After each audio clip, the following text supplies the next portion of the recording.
Are you having issues with the FAFSA this year? Maybe you're confused about the entire financial aid process and you don't even know where to start. Well, navigating the FAFSA and college financial aid can be confusing and overwhelming for anyone. So know that you're not alone.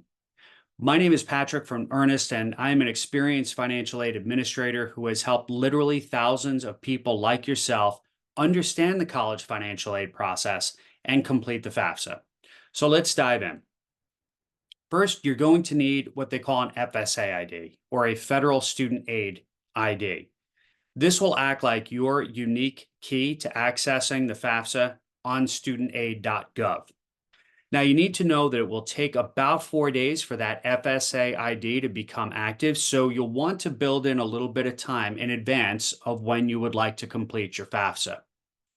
Now, you'll also need an FSA ID for any contributors, as they call it, who may be adding information to your FAFSA application as well. Now, in the case of a dependent student, this will typically be a parent or guardian. So again, both you and your contributor, probably your parent, will need an FSA ID, and it will take about 4 days to activate. So make sure you do that in plenty of time so that you can complete your FAFSA. Speaking of, it seems to work better when both the student and the contributor can sit together and complete the FAFSA in one shot. So make sure that you're both ready and available with all the documentation you'll need. We'll cover that in a moment with activated FSA IDs so you can complete the process.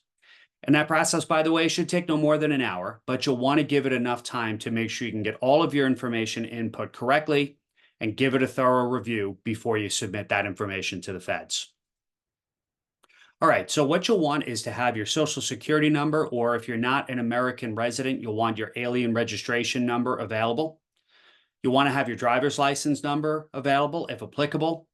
You want all of your tax information, income tax returns, W-2s, any other statements or information that you use to complete your taxes, have it all with you, as well as any bank statements or investment records, so you can input all of the appropriate fields on the FAFSA in one sitting with no delay. Again, make sure those FSA IDs are handy and activated. And while it's not required, we recommend a little bit of patience, maybe a snack, and your favorite beverage. So let's dive in. These are Earnest's top 10 tips and tricks to get your FAFSA completed on time. First, we covered the FSA ID already. Give yourself about 4 days for that to become active. Now, one other quick point here. If your parents are married and they filed their taxes jointly, only one parent needs an FSA ID and will complete that section of the FAFSA on your behalf. So just 2 FSA IDs for you. But again, can't emphasize this enough. Make sure you get that FSA ID completed early. The only other point I'll raise here, this has been a problem for some families I've worked with. You do want to make sure you input all of that information correctly. Your name, your address, and your social security number need to be input perfectly. This will be important later in the process. All right, number 2, we say start with the student section. Now, this is purely anecdotal, but what we have found, and I've been working FAFSA completion events across the Northeast for about a month now, we are finding that the process just seems to work better when we start with the student section. So our recommendation is have the student complete his or her section of the FAFSA first. And then, again, in the case of a dependent student, invite your parent or guardian, your contributor, to complete their section after. There will be an invite process built right into the FAFSA, okay? But do the student section first and then invite the contributor to come into the application and complete their section. It just seems to work smoother. So start with the student section and then invite your parent or contributor. Now, this is important. You do need to consent.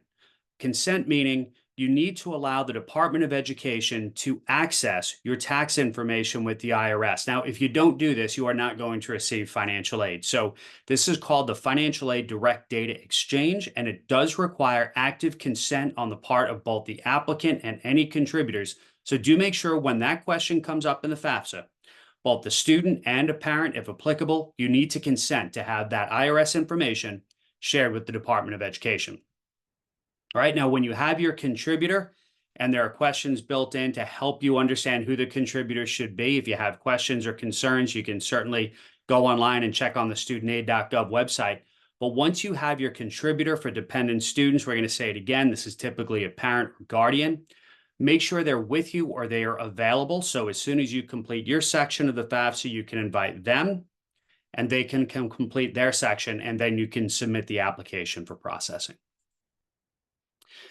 We talked about this with the FSA ID. You need to make sure everything matches perfectly. So the social security number, the address, the name, they all need to match perfectly in order for your contributor, your parent or guardian, to receive that invite. If the information you enter on the FAFSA to invite your parent doesn't match exactly the information that they used in completing their FSA ID, that invite will not go through and you will not be able to complete the FAFSA right now. You'll need to reach out to the feds for help. So make sure everything matches perfectly so your parent, guardian, contributor can get that invite and complete their section of the FAFSA. Now, you need to read this degree question very carefully, because if you read it quickly, you might think it's asking you if you are pursuing your first bachelor's degree. But the reality is, for many of you, you are pursuing your first bachelor's degree, but you have not completed your first bachelor's degree. So be very careful about how this question is worded. What it asks you is, when the student begins the 24-25 school year, will they already have their first bachelor's degree? If the answer is no, be sure you click no. You are pursuing your first bachelor's degree. You do not have your first bachelor's degree. Now, if you click yes, you are actually saying you already have a bachelor's degree and you will not be considered for all forms of financial aid. So read that question very carefully. If you are graduating from high school and you are pursuing your first bachelor's degree, then the answer to this question is no. So read that question very carefully. Similarly, this question here is asking if you only want to be considered for a direct, unsubsidized student loan. That's a form of a federally guaranteed loan, which you may very well utilize to pay for your college education, but you don't want to be considered for an unsubsidized loan only. You want to be considered for all forms of need-based and merit-based financial aid. So for this question here, do you want to apply for a direct, unsubsidized loan only? The answer is no, in order to be considered for all forms of financial aid. Again, the way it's worded can be a little tricky here, so make sure for this question, you click no. Now, another important point here is, and I've seen families do this, they listed the value of their primary residence, their home, on the FAFSA. You don't want to do that. Now, if you are applying to a school that requires the CSS profile, and that's a whole other video entirely, but the CSS profile may very well ask you for the value of your primary residence. But the FAFSA does not. The FAFSA is not looking for the value of the home in which you live. This question is asking you if you have other real estate. So you might have a cabin on the lake, you might have a bungalow on Cape Cod, you might have some investment property. That is all other real estate, and you would list the equity of that other real estate here. You do not want to list the value of your primary residence. If you did accidentally list the value of your primary residence, you can't change that information until your FAFSA has already been processed. And that means that schools have already received your financial aid information. And then you've got to go in and make that correction so the schools can receive updated info themselves. And that can cause unnecessary delays, So make sure that you don't list the primary residence here in the value of other real estate. All right, so for number 9, list up to 20 schools. If there are any schools you think you might apply to, but you're not sure, list them, because you have 20 schools that can receive, for free, by the way, your financial aid information, your processed FAFSA. So list up to the 20 schools. If there are any schools that really are a long shot, but you think there's any chance at all you might attend that institution, list the school. And by the way, once the FAFSA has been processed, if you need to make changes, you can. So if you decide there was some dark horse you were accepted to, you fell in love with the campus, and you want them to receive your financial aid information, you can make that change, but the FAFSA needs to be processed. So list 20 schools, list all the potential institutions you may attend, might as well have them receive your financial aid information right out the gate, but make changes later on if necessary.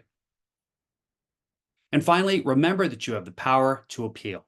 So this happens more often now than in past years because we're using what they call prior year. So if you think about it, by the time your child goes to school, say here in the fall of 2024, for financial aid purposes, we're considering your tax information from the calendar year 2022, prior year. And a lot may have changed since then. So you do have the ability to write a letter of appeal to the financial aid office, asking them to reconsider your financial situation. This could be for a variety of reasons. Maybe a parent lost a job. Maybe a parent lost overtime. Maybe you've had high medical bills, particularly relevant coming out of the pandemic. All of these are reasons why your financial situation now may be a bit different than it looks on the FAFSA. And financial aid offices will consider that information, but you have to write a very carefully worded appeal letter, and you want to gather all the supporting documentation. If you think you have a reason to appeal, my suggestion is get all that information together in advance. So as soon as you receive that financial aid award from an institution, you can go ahead and appeal that award because you've got the letter written and you've got all the information you need to document your particular situation. So get all that together and know that financial aid offices can employ professional judgment to adjust your financial aid award if your financial situation has changed. So for more tips and advice on how to prepare and pay for college, check the Earnest bio, sign up for our emails, and we really hope that this information has been helpful. We look forward to talking to you again in the future, and we wish you all the best of luck.